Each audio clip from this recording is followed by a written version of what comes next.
All right. Hey, we are live. Welcome to the Confidence After Dark podcast. The main mission and focus of this podcast is to help couples learn to understand one another, listen to one another, and to create a healthy environment for their family using the power of femininity, intimacy, and vulnerability. If all you do is fight and argue, do hurtful things to one another, and it's hard to get on the same page, then I invite you to subscribe to this podcast as I will be offering tips to help you reconnect and reignite the passion in your relationship. Because once you thrive, everyone else around you thrives. And so on today's episode, I have a guest. Her name is Kate. How do I pronounce your last name? Kate Carson. Kate Carson. All right. I have Kate Carson as a guest on today's episode, and we are going to talk about helping couples rebuild after baby loss. Um, as a mom of two, correct? Two living children. Yes, that's right. Yes, as a mom of two girls, she has personal experience with baby loss and the effects that it can have on a relationship, on a marriage. And so I wanted her to speak about her experience, um, you know, whatever it is that you are comfortable with, of course, but just, your experience with baby loss, how that affected your marriage, and how you were able to come out on the other side of that, because that is, such um, a huge event to happen not only to a woman, but also to the man in the relationship as well. And so, if you have experienced baby loss, a miscarriage, or whatnot, then I invite you to continue to listen to the tips that Miss Kate is going to provide for you because they are going to be really, really good. All right. Um, so Kate, can you introduce yourself? Tell us a little bit about yourself. Absolutely. Thank you, Alexia. My name is Kate Carson, and in 2012, I lost my middle daughter. She was diagnosed very late in pregnancy with pretty bad brain anomalies, and her life expectancy was both short and quite severely painful. Because of that, my husband and I chose to terminate the pregnancy by flying to Colorado and obtaining an abortion. It was one of those things where we had planned this baby, we had built our lives for her, and we were so happy to finally be pregnant. I had had three miscarriages in a row leading up to this pregnancy, so I was like heavily invested, and it was just devastating. It was absolutely devastating. It was it was this impossible choice between peace and life for her. And I really understand when people choose life because that is such a beautiful, sacred gift. But for us and our values, the peace felt like the more relevant gift to give this baby. We already had a daughter, Elsie, and she, uh, we had to leave her home, of course, but this impacted our marriage hugely. Now, since then, I've been leading support space at Ending Unwanted Pregnancy. So I came in as someone seeking support, and within a few months, I was also giving support. And I've been there for the last decade. It's an incredible space for anyone who's been on this particular path. In more recent years, I've changed my career from being a classroom teacher. First, I was a scientist and engineer, and then a classroom teacher, to being a coach. And specifically, I love sex and relationship coach. And, I could have chosen to be a support person in any area, but what I was seeing in support group is that these are wounds of love and they are wounds of relationship. And the sexuality piece is huge. The impact this has on a relationship sexuality is pretty massive. And so I really felt that by studying in this area, I would best be able to support the women and the moms and dads in my support group, as well as anyone who wanted more one on one support. So I've been a coach at Night Bloom Coaching ever since then. And I call it Night Bloom because I love your podcast, by the way, that it's like you're in the thick of it and you're in the dark and you're all the way in the shadow. Well, that's where some of us learn to bloom, right? Like that's where some of us learn to make the best relationship yet. So thank you for having me. I feel like a great fit for your show. Thank you. Thank you so much. I appreciate you coming on. Um, I really do like this topic and I definitely wanna learn more. I Yeah, But I know some women aren't able to like move on like that. yeah, And so, even if the situation was wrong, it still can affect a woman and she feel, bad about herself or feel like it was her fault or that she did something wrong and, really affect her mentally. I see that a lot, especially when you want a baby and it's just not happening the way that you would like it to. And so totally. Hmm. yeah, definitely. And so I just would like to know, how were you able to mentally process what was happening during your experience as you had to make the difficult choice to terminate your pregnancy based on a medical condition? Yeah, that's it's such an interesting question. When I think back the 10 years and I think of, I really go back to this moment. There was this ultrasound. I was 35 weeks pregnant when my baby was diagnosed. So I was like 8 months pregnant. I was extremely pregnant. And Mhm. I had gone in for like a peace of mind ultrasound. I just had this anxiety. Like I knew something was wrong. I mean, that at the end of the day, I knew something was wrong. And I kept on saying how worried I was, and they kept on reassuring me. But finally my midwife was like, go in. We'll take a look. And so I thought I was gonna come out like, even though I knew something was wrong, like, oh, everything's okay. That's what they're Yeah. there to tell me, It's like funny how always. we know. We just Yeah. know. Right. But instead, I got this, oh no, oh no, okay, we're sending in the maternal fetal medicine specialist. They're going to consult with you. And they told me about my baby's brain not having developed in the way that it should. And they didn't give me a prognosis at that moment. So when I go back to that, like, how do you cognitively wrap your head around this and make a decision? I'm going back to the neurologist's office 2 days after the initial diagnosis. They wouldn't give me a prognosis. They wouldn't tell me what her life would or wouldn't look like until the MRI, because brain stuff, it's very nuanced. The brain is very plastic. It can overcome a lot, but also it is very important and sensitive. And so it can also not overcome a lot.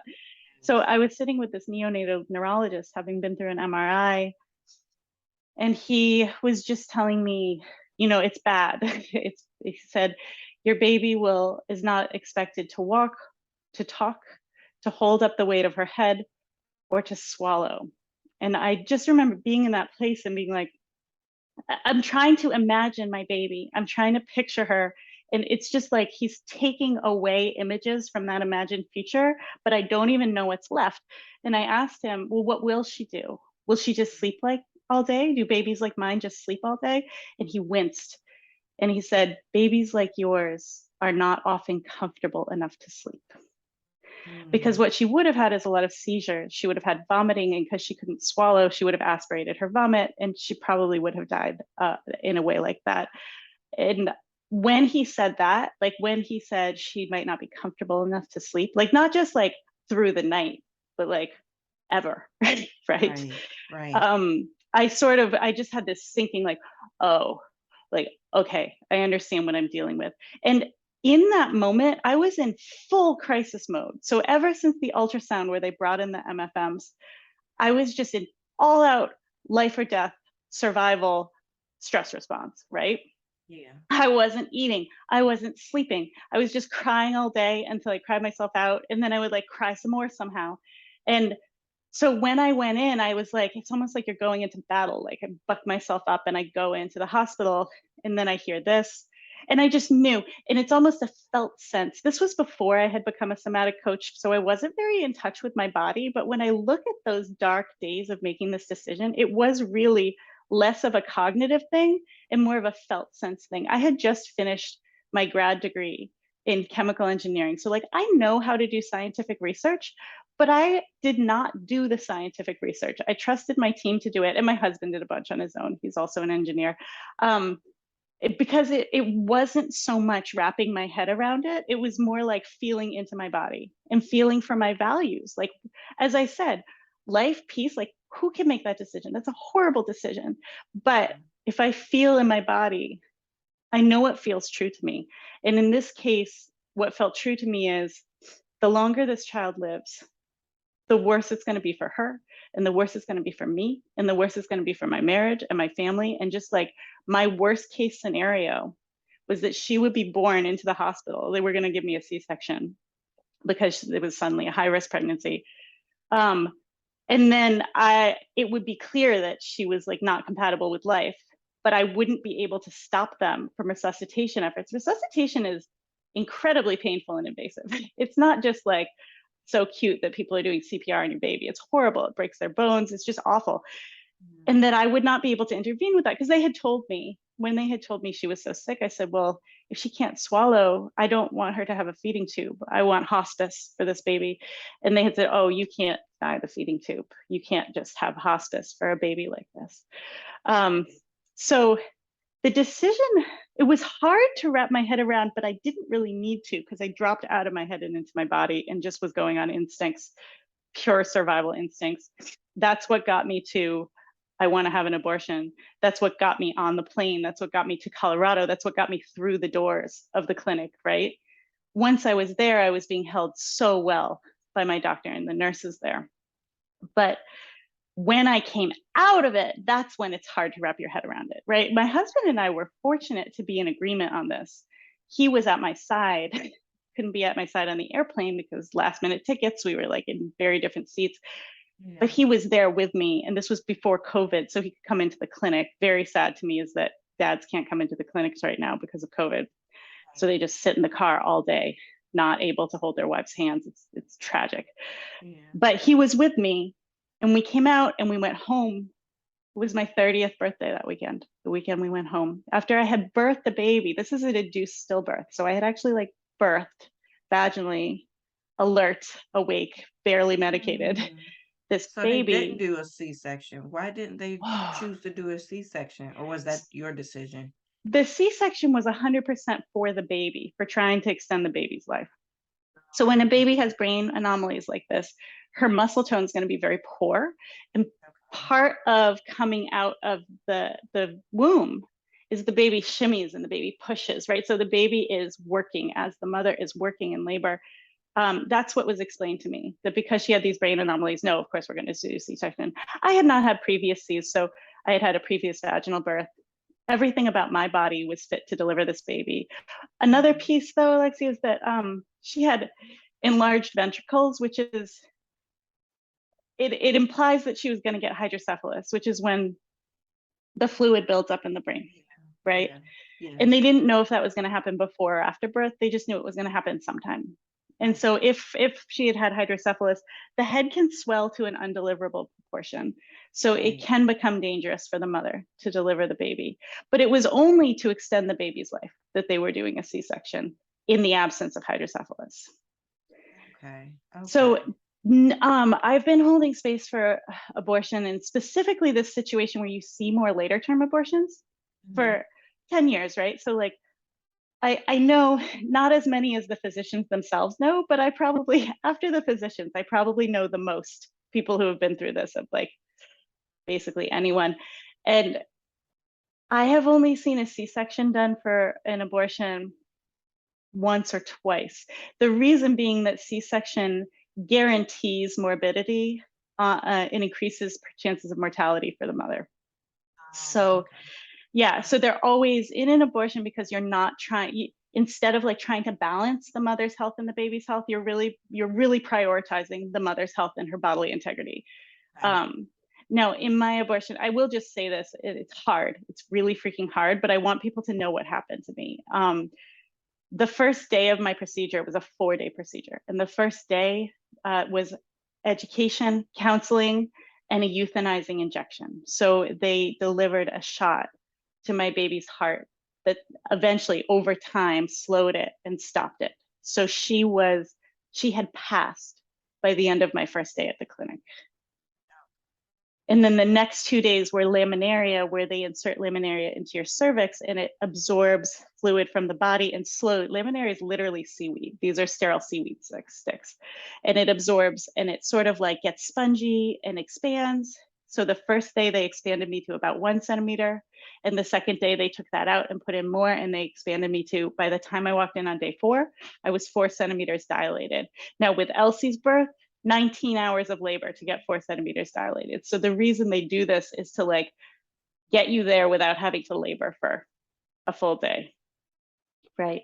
And then it's just an induction of labor. They gave me the tiniest bit of Pitocin, but when I'm already 4 centimeters dilated, right, they started the contractions, and two and a And you half like, shoot, hours.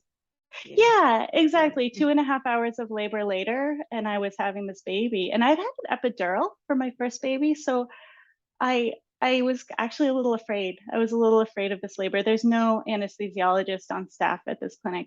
Um, and they gave me Demerol, which is a narcotic. It takes the edge off. It like takes the pain down about the same as a warm shower or warm bath. But other than that, it was a vaginal birth. It was a very natural childbirth, and so then I had this induced stillbirth. That is the form the abortion takes when you're 8 months pregnant. Okay. Oh wow, that is a lot to process. As I'm listening, I'm like imagining, like when I listen to stories, I like to imagine, what the person was going through, imagining your steps and everything. And I could just feel it's a lot. It's a lot to process. It's a lot to go through, knowing that at the end your baby won't be here. And Horrible. oh, man, yeah, that is such a hard decision. And I could tell you are so strong for keep going, and then for getting into the work Yeah. that you chose to get into to help other women, going through the same thing. But you're still having to heal yourself and still live on and continue on. Um, and so, Yeah. oh, wow, I wanted to ask you, when you were through the procedure and you were able to come home. Well, let me ask this first. I wanted to talk about you saying that you went from your mind into your body to even make this decision. And I speak about that a lot, that feminine energy, femininity is all about being in your body, being in tune with your body, listening to your intuition in order to make the right decision, the decision that is right for you. Because sometimes, our mind can lead us astray. We may have other people's voices in our mind. And so listening to your heart can really come in handy. A lot of people like to say that listening to your heart is dumb, or listening to your emotions is Mm, weak, or relying on your emotions is weak, and things like that. But it appears that it made you stronger, listening to your body, listening to what you felt was right. So when you did that, and you said that you weren't really in tune with your body before, do you feel like that made a shift for you? Like you were able to that you listening to your body kind of gave you like a strength, sort of? oh yeah, I do. I'm thinking, so in the last 10 years, I've learned all these things, including, even though I'm not IFS trained, like about parts work, right? I am trained Yeah. in a different modality of parts work. And that's somatic. That's feeling for the things in your body and having conversations with them.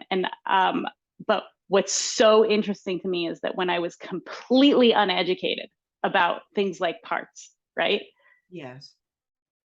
I came up with it all on my own. It's like it is innate to human consciousness. And some people have developed it into like branches of psychology. But even if no one ever told me anything, I still came to that by myself. And I'm thinking of like being home again, because that's when all of a sudden, oh my God, like you're not in life and death anymore. The dust all settles. And now, now I had to wrap my head around it, and the consciousness and the cognitive stuff came back up. But that dropping down in survival mode was something I returned to over and over again in my recovery. Recovery is a funny word. I mean, there's the physical recovery because I had a vaginal delivery of a Yes. 5 pound, 13-ounce baby, right? So, like, there's a recovery, the breast, the engorgement, like the milk comes and you have to recover from that. But grief, I'm not sure there's the perfect word, integration, maybe. Like, the grief doesn't, it's not an illness, so you don't recover from it, but it is so intense at the beginning. It makes it hard to get out of bed. It makes it hard to function. It puts a huge burden on the marriage because grief is inherently lonely. You're not grieving together. You're just not as much as you expect to, right? Right. So when I am coming out of it, there's just so many moving parts. And fortunately, yes, going through this crisis and dropping into my body once did give me the pathway back into my body so that as I would feel so uncomfortable. I just remember feeling like I'd been blown into a million pieces. And Yeah. they were like these tiny little shards. And I was trying to put my old self back together like a puzzle. And it just Yeah. wasn't working because there was a dead baby Right. right in the middle that hadn't been there Right. before. Right. And so to soften myself as clay was what I learned how to do. Like, okay, I'm in a million pieces, but if I make myself so soft, and this is very somatic, this is very body, like if I imagine that I'm shards of glass and then I just soften and soften, that's very much the feminine too, soften until it's clay and I can start molding myself back together. It's not Mhm. going to look the same as before. This is a before and an after. Kate before and Kate after are very, very different. This was an initiation, right? In addition to being a Yeah. loss. But that felt sense of like, you know what, it doesn't have to make sense. I would sit there running around in circles up in my head, like, I saved my baby, I killed my baby. I saved my baby, I killed my baby. I saved my baby, I killed my baby. Like, you can't make those fit because they are opposite statements. So Right. instead, if I just make myself soft enough and big enough that they can both be true inside of me, and I don't Mhm. try to make them fit together, I don't try to make it a math equation that like works out perfectly in the end. I love math, but this is not math. Right. Especially as a scientist, as an engineer, you're all about the calculations, but this is outside of logic. This is Yeah, outside of intellect, you know. it is. And I know that there is a different kind of embodied wisdom here that, I got great scores on my SATs. I am a smart cookie. None of Yeah. that helps when I'm Yeah. grieving a baby that I basically chose the terms of her death, that I feel that I love her, I killed her, right? Like that's, whoa, you can't make that work in a linear Right. framework. You just have to get soft and expansive. And I had to really let myself be sad. The sadder I let myself be, the more pieces fit inside of me. Mm, mm. I like that. And I can totally understand and grasp what you're saying as far as who you were before Yeah. versus who you had to be after this experience. I feel like a lot, maybe not a lot, but some women just are trying to be who they were before or who they Mm, think they should be or responding how they feel they should respond when really, like you said, you should be molding into who you're supposed to be, who you need to be in order to make it through this process, whether it's grieving, whether it's becoming a mom, because that's a new experience too.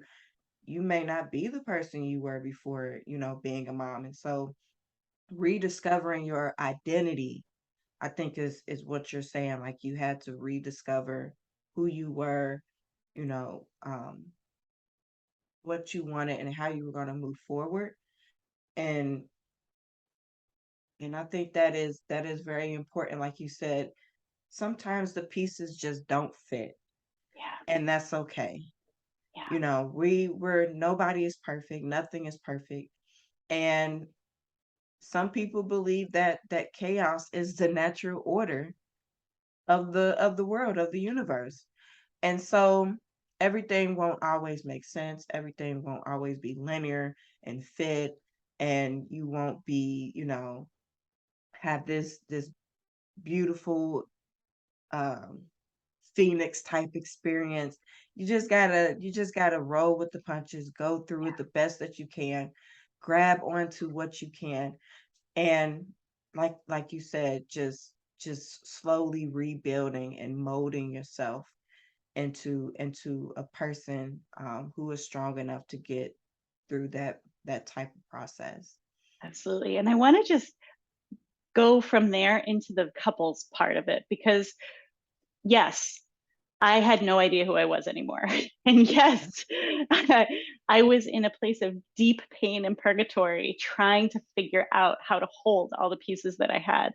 And during that whole time, I'm also married to a man who looks at me and doesn't know who I am anymore. Right, Right? right, Right? right. That was gonna be my next question. Like, Mm-hmm. how was the grieving process, what you were going versus what he was going? Like, Oh, yeah. and you said that you you you weren't able to grieve together. And I No. think a lot of couples realize that they're not able to grieve together. And that can tear you apart because Mm, you have these expectations of how your partner should grieve. So I totally. would love to hear more about that. I think that would definitely help. So what's yes, I we don't get any cultural modeling for this. I just want to say that. Like there are no stories, there are no TV shows, there are no movies that I've ever seen in my life that accurately model losing a child together. And that could Right, be at any stage. That could be a miscarriage, that could be a stillbirth, that could be an abortion, that could be right, losing a young child, or even losing I lost a friend unfortunately when she was 18, and her, no one models for her parents either, right? right, So this is, we just assume we're going to go through it together because we both love our child. We have the same relationship to the child. Well, not exactly the same, but we're both parental relation with the right, child. And so, yeah, we'll get to go through it together. Our marriage is strong. That is so not the way right. it goes. And unfortunately, in my experience, what I believe to be true is that grief is inherently lonely. Grief is a solo emotional experience. Mm, And because of that, you know, in the early weeks of my loss, my mom's friend and her daughter came to see me. And my mom's friend had lost a baby who should be my age. So my mom and she had been pregnant at the same time, and her baby died, and my mom's baby lived. And that's me, right? mm, And Peggy sat me down and she was like, Kate, I just need you to know that you and your husband are going to be going through the things that you go through at different times. So, like, you might be flying high, you might be feeling like you're doing better, and that's when he's going to drop. And he might be like very functional, and you're going to be a wreck. And that's, it is the way it is. And that, what I noticed about my marriage is that my grieving was extremely low functioning grieving. So, I did get out of bed every morning, probably only because I had a 2-year-old, right? So I would get out of bed, and every day, what got me through the day is that I would cook dinner. And so I would bring her to the grocery store. I would sit her down for lunch, like macaroni and cheese every day at the grocery store. And then I would like buy the ingredients to cook a dinner. We would stop at the playground so that she could play and I could just be catatonic on the bench. And then we would come home and I would like one foot in front of the other until there was a meal. And then I would put her to bed and I would go to bed, right? Like, just, I am surviving for her survival. right. In the meantime, sometimes I would fall to the floor crying, like collapse to the floor crying, right? This is a low functioning, high drama grief. Yeah, My husband's grief was extremely high functioning. He yeah. stayed home for a week, maybe 2 weeks, and then he went back to work. He got up in the morning, he took a shower, he put on his clothes, he went back to work, he came home. If he cried, I don't remember it being often, and it certainly wasn't like howling the way I would cry, you know? And I remember him looking at me one day and saying this thing, and like, this is a horrible thing to say, but please don't judge him by it. He's a wonderful husband. But I remember him looking at me and saying, like, I just don't know where my wife has gone. And is this it forever? You know, which Yeah, hurt. That hurt a yeah. lot to receive. what I learned to do, what I realized was if I could respect my own grief profoundly, radically, no judgment. Yes, Kate, now you are on the floor yowling. That is because you grieve your baby. If I could be like, yes, this is right for me, this is the process I need to be going through, I believe that I am doing this right, then I could look at him and be like, and I believe you're doing it right for you. Right. Right? One time, he would never in a million years come to baby loss support group with me, but some other women successfully dragged their husbands. There were a few husbands who came voluntarily, but most of the husbands at that group were dragged there by their wives. Mhm. And I remember this one guy, he was just like, he was all hunched over, and it was like he was under attack the whole time because he'd been dragged there. And she was just talking about how hard it was, that he was not crying when she was crying. And finally, he was like, look, my wife can grieve in a comfortable home, or we can grieve in a tent because I lost my job. Right? And what Yeah. I want is for my family to be grieving, to basically provide for my wife a comfortable place to go through this horrible time so that her basic needs are taken care of. And that's why I get up and go to work. Hearing him say it made me understand that that's where my husband was at too. My husband never said that to me, but I learned to put deep trust in it, to look at him and be like, holy shit, because he is going to work, I don't have to get a full-time job. I, I was a Yeah. tutor. I had just graduated. I was going to be an engineer. It is not the path I took. I tutored. I tutored math and science 10 hours a week. That's all I needed to make ends meet. And that gave me the extra 30 hours a week to just be sad. And he was going to work and being functional so that I could do that. So Right. when he told me, I don't even know who you are anymore, this is horrible, like I'm horrified and terrified that you're going to be like this forever. Yeah. He was just telling me he was afraid. How often, you know, how often does my husband tell me in words a vulnerable feeling like fear? Yeah. And if I can receive that, my husband's afraid. You know what? At the end of the day, I'm afraid too, because someday I want to be happy again too. And I'm not happy, and this is terrifying. Right. It's Right. okay for him to be afraid. It's okay for me to be afraid. It doesn't have to be about me doing it wrong. Right. Right. That just gave me chills. I love that. I so many great points, so many gems right there. I don't where do I start? I'm gonna start with what you last said.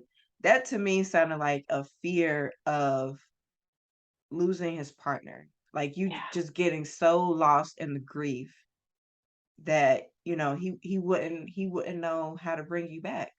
right. And I can definitely understand that. And I feel like that is how a lot of men view things. They are logical, they are doers, um, and they feel like their position is to be the provider. And for you to say, that your perspective shifted and you saw your husband as not just providing financially, but providing emotionally, even if it wasn't in the way that you were thinking, providing emotionally in his own way, a space for you to grieve so that you didn't have to worry about so many other things, that you could just focus on getting better, going through your grieving process, getting better and coming out on the other side, and he could meet you there. And this is just my perspective. But I feel like when God gives us our life partner, our true life partner, he gives us someone who can balance us out. So if Yeah, you're a highly emotional, in tune type of person, you need somebody that's more logical and stable to like anchor you. And I definitely could understand when you were like, when you were high, he was low. When maybe he was low, you were high, because that kind of reminds me of when me and my husband are sick. We're sick at opposite times because we don't get sick often, but when we do, it's bad, So we be like out of commission. So, but we're sick at opposite times, and at first we were like, "This is so weird. Like when I'm yes, sick, you're not, but when you're yes, sick, I'm not." But then we realized. we need this in order to keep functioning and taking care of these children. Somebody has to do it, you know? And I feel like it's meant to be that way Yes. so Yes. that you can have somebody be your backbone, be Right. your rock when you're at your lowest point. And I think that is what makes a marriage, makes a relationship so much stronger when you have somebody to anchor you at your lowest points. Totally. Wait, yeah. And if I look at my husband and I see his high functioning and I say, this is because he doesn't love our daughter, I'm not giving him credit. I'm not giving Right, him credit, right? And I'm not right. honoring the man that I married, who's an incredible match for me. In the same way that if we have the same exact thing happen, when we both get a bug, one of us gets it hard and the other one doesn't. And it's like, Yeah. right? And there might be something about immune factors and attraction there, but like even so, he if I look at him and he like falls hard from a bug that doesn't affect me very much, if I'm like, oh, you the man cold, blah blah blah, that's not, Yeah. again, it's like not honoring our compatibility. And it Right. and it is somewhat self-judgmental on me too, to look at him and be like, I can't believe you're doing it wrong. It's like, Yeah. I don't know, it's You need projection. Do I, compassion. right? It's Yeah, it's just having exactly. compassion for the other Exactly. person. You know, women, we want all the compassion, we want all the love, but you also have to give it You gotta to give your it. partner, to your Yeah, man. Like they feel things too. And even though they may not show it or all the time, I it just sounds like your husband was definitely grieving. Like he yeah. definitely was feeling, you know, the loss. It was just what do they say? Like men just compartmentalize. There was And a lot of that so for sure. yeah, and you can't assume that you're both going to love the same way, that you're going to grieve the same way, that you're going to parent the same way, that you're going to have a relationship with your child the same way. And Right. I think that was something you said too. Like, you know, you started questioning, did he love her? Like, did he have a tie to her or anything? You know, and it's you can't discredit that it was there. It just may be different. And that doesn't make it any less, I guess is what I'm trying to say. Just have I agree. compassion and understand that it doesn't make it any less that, you know, somebody processes emotions differently Right. than you do. And part of coming into my own feminine here is like softening myself so I'm not on the attack. Like, okay, Right. I will receive the gifts you're giving me. You are Yes. giving me stability. I will receive it. Right. Right. I will. It's a beautiful gift. I take it. Now, there's this piece though. If people are going through this in their own marriage, if you've had a miscarriage, you've had a stillbirth, you've had a loss of any kind, and you feel like you're at odds with your husband or your spouse, and you feel like you just want to be on the same page, but you're not, what I would say is pay attention to what makes you feel close and pay attention to what makes you feel at odds. When I started paying attention, it's like stupid simple. Does it make me feel better or worse? Right? Right. Right. And what I learned was I so wanted to talk about Laurel. Our lost baby's name is Laurel. I so needed to talk about her, but every single time I tried to talk about hard things with my husband, I would feel worse because he wouldn't respond in the way that I wanted him to, and I would Yeah. feel worse. But Yeah. every single time I like touched my husband or received his touch, I would feel better. So for me, more snuggles, less talking was the path to feeling connection. For you, it might be something different, but that was what it was for me. And when I started noticing the patterns and honoring those patterns and just being like, you know what? Marriage is long. Marriage is Mhm. long. It can be Yeah. if you want it to Yeah. be. It can be long. And if you're lucky and no one dies in the meantime, right? Right. So I'm just going to give myself a long time, a very far decades out time horizon to figure out the communication thing. And in the Yeah. meantime, I'm just going to hug him and feel like we're on the same team. Now, I still had the need to talk about my baby. And so this Yeah. is huge. And none of the marriage books say this. All the marriage books are like, if you don't put each other first, you're going to like lose connection and attachment. That's bullshit in a situation like this. Right. Right. Excuse my language. No, I get In, it. in a situation like this, my needs far exceeded emotional needs far exceeded any single human's ability to meet them, right? Yeah. I Yeah. needed to talk about my dead baby so much that if I put that all on my husband or any one person, it's a burden, right? Yeah. Yeah. So what I needed to do was to call every friend I ever had and be like, "Can I talk about my dead baby for a while?" Right? Yeah. Right. And they're like, "Yes," because they Yes. love me and they don't Yes. know how to help. So if I can get, now you mentioned vulnerability at the beginning. Yes. Oh, if you drop all the way into the vulnerability, I have this need. Would you please help me? Mhm. Right? Rather than, I can't believe no one's showing up for me. Why didn't you show up? Like, friend, would you please call me on Tuesday? Because I just need to see someone checking in. I just need to know that call's coming. And I don't know Yeah. if I'm going to pick up, but would you just make the call every Tuesday at 7? It's going to be like, of course.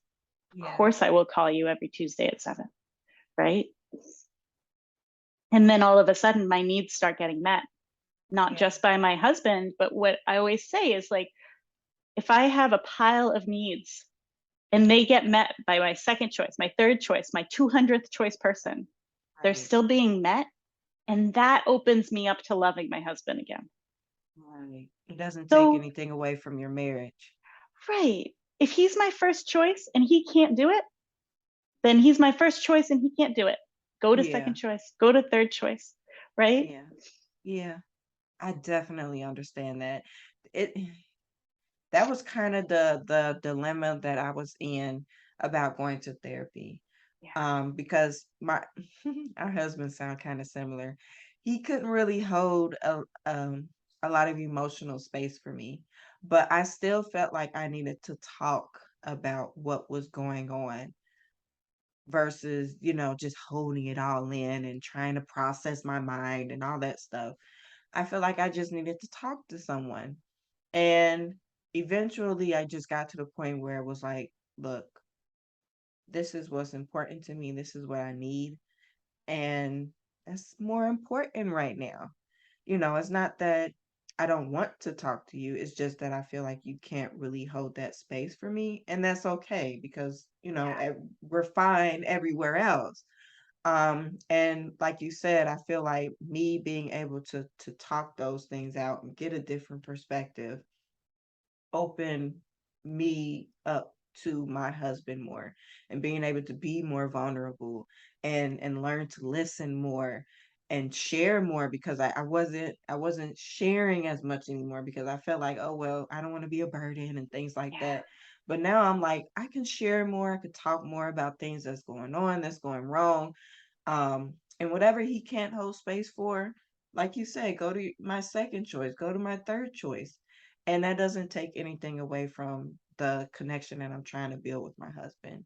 I think that is Totally. a beautiful point to put out there, and I'm so glad that you brought that up. I think a lot of couples definitely need to hear that they are not alone, that there are hundreds, if not thousands, of layers within a marriage to be able to communicate, to be able to be vulnerable, open to grieve, perspective, compassion, just love. Just love in general is it's complicated. It's Totally. complicated.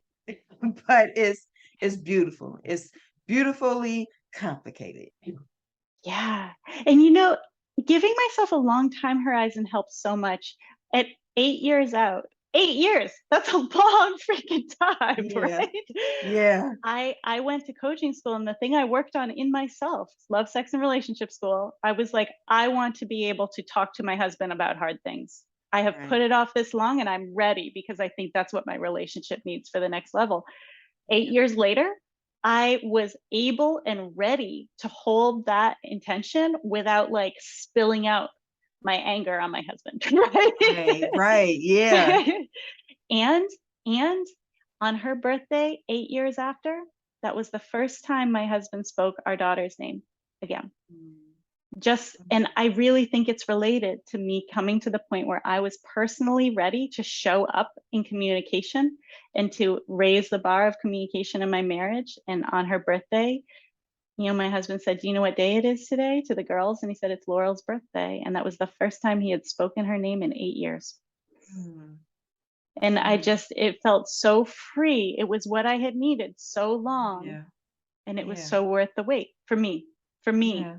I'm glad it happened in its own time. I'm glad I didn't have to pull it out of him like pulling teeth. Right. Right. It just organically happened and it makes it that more beautiful. Yeah, I can definitely feel that. So we're going to go ahead and wrap up because, great. I know you're a busy person, you're a mom, you're a coach, and everything like that. I only have an hour of her time, you ladies, you guys. I only have an hour of her time. But as she has stated, she is a coach. She helps with baby loss, Mhm. sex, love, relationships. So if you could tell us more about your business and how you help couples in this process. Absolutely. So, my business is Night Bloom Coaching, and if you want to find it online, it's Night Bloom NIGHTBLOOM Coaching COACHING.com. That's my website. I do one-on-one work and I do couples work. Occasionally, I'll run a group or two, but I'm still sort of working that out how that works. Right. So, but for sure, I do one-on-one work, and what I do a lot of grief work. Particularly, I work with women around this feeling of being too afraid to feel the sadness all the way. Like terrified, if you go in, will you ever get out? If you go all the way into the shadow, will you ever be able to come out the other side? Um, and the answer is yes, yes, you will. Yes. But I can Your say living that testimony. exactly. I can say that it's very different to feel it. And so, what Yeah. the somatic coaching ends up being is a lot of feelings exercises. It is very different from talk therapy. We will talk a little at the beginning of each session just to sort of feel where you are, and then we will go in. And when I say go in, it might be like dropping into a meditation, a guided visualization. It might be like doing an embodiment exercise, which is almost like an acting class, where I love to help women channel their anger in particular, but we'll go through all the emotions where you're acting them out. It can feel a little bit clunky and uncomfortable for a lot of my clients who were not Yeah. actors. Um, but it is powerful and it moves stuff quickly. We also do parts work. So like if you have a jealous piece that every time sees like a friend who had a baby and just Mhm. like wishes her baby would die too. I know how Mhm. terrible that sounds, but that is not at all unusual for someone who Right. has gone through Right. baby Yeah. loss, right? Yeah. There's just this lonely part that feels isolated and left behind and misunderstood. We go in and we meet that part and we love that part and we give that part what it needs to allow you to feel what it's protecting. What it's protecting is often something very vulnerable. And once you go all the way into the heart of the vulnerability and the sadness, what I have observed is that there is a deep, expansive piece there. And so I help women get in touch with that piece. Then that is the work if you're doing grief work. But sometimes I have women return to me later. And what's so amazing about returning later is that the work they want in the second round is very different. The work they want in the second round is like massive thriving work. Like sometimes it's professional, sometimes it's relationship, but they just want to thrive. So when you integrate the grief, it opens up the thriving opportunity. And I do that work as well. It can look like women's empowerment, can look like just yeah, a lot of self-power and self-love and expansiveness. Some people want to become activists or give their lives purpose or change their careers. I help with that as well. And then there are couples. One of the most common problems after baby loss is a complete drop off in intimacy. Mhm. If you think about it, the body becomes the enemy. Like, I can't believe my body built this broken baby. My body let me down. And there's this level of self punishment there. It's also like my reproductive organs are the scene of a crime. Like, Yeah. that's where it all happened. It happened in me, it happened in my womb. It happened because of sex, right? Right. That's how we conceived our baby. That was not okay, right? And so there's this PTSD response. I'm not a therapist, so if you have PTSD, I will always refer out to a therapist to support that as well. But this is very complementary to trauma holding. So Mhm. if there is this sense of my sexuality is the seat of this grief, the seat of this trauma. There's a lot that needs to be opened up there. In the meantime, when there has been this sexless marriage for so long, often the other partner, the non-caring partner, the man or the wife of this woman, has feelings hurt. Like, does she even love me anymore? Right? Mhm. And Mhm. so to overcome that and be able to reunite physically and really reinvent the sex life. Like when I help people hold sex after a long hiatus, it doesn't have to be because of grief. I'm in the grief world, so most of the people I see stopped having sex because they're grieving. But Mhm. anytime you've gone a year, 2 years without sex, Yeah. or only ABC sex, right? Mhm. Anniversaries, birthdays, Christmas, Right. then you don't just want to get back what you had when you were like a randy college kid. You actually want to build fresh a new sexuality for the body that you're in right now, for the hormones that you have right now, for the touch Mhm. that feels good right now. And any mother who has given birth, her whole perception of sensory awareness is going to be different than it was before. Mhm. Mhm. That takes some learning, and it can Yeah. help to have support on that. And so I support couples reinventing their sex life after a long hiatus. Right. Right. Love that. It got me. Yeah, that's definitely true. Like the way I was sexually before children is definitely different from after children. My sex drive had like dipped off there for a while. And Yeah, then I was able to get back into my groove, you know? You know what I yes, mean? So like you were saying, I was able to like go through that journey, I guess, to understand what made me feel good, what made me feel sexy, and what my husband could also do to help me have a more pleasurable experience. Um, totally.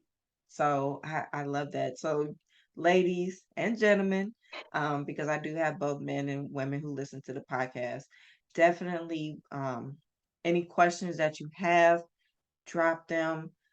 If you are listening on YouTube, drop a comment, drop a question. I'm going to leave her information in the show notes in the description. So if you feel like you need her services, definitely reach out. I feel like this is a vibe.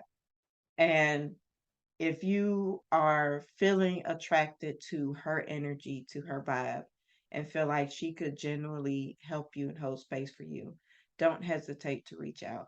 Because as she's letting you know, there are a lot of other women who feel and are going through similar experiences, and you don't have to go through it alone. And so, if you have any questions, make sure that you drop them, and I will have her information for you to reach out if you want to privately as well. And so, is there anything that you wanted to leave off, an ending message, um, or anything Sure. like that?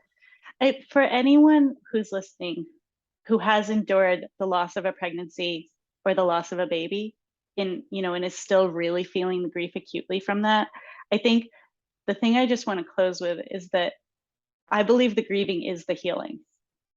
So as broken as it can feel, that really is the native human process of integrating and healing from something that just hurts so, so much.